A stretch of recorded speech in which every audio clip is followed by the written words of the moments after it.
तर सरपंच संतोष देशमुख हत्ये प्रकरणाच्या आधी आणि नंतर अनेक घटना घडलेल्या आहेत, त्यावर काही कोणी बोलत नाही। केवळ बीड जिल्ह्यालाच टार्गेट केलं जात आहे।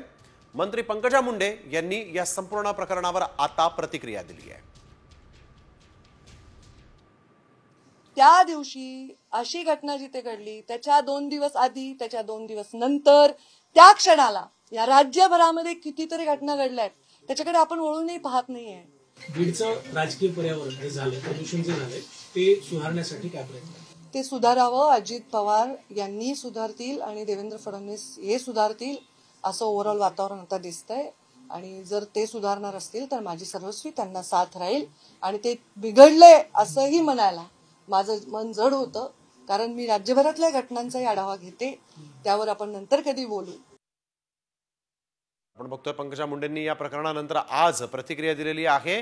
राज्यात अनेक घटना घडल्या, केवळ बीडला टार्गेट का केलं जात आहे असा सवाल त्यांनी उपस्थित केला आहे।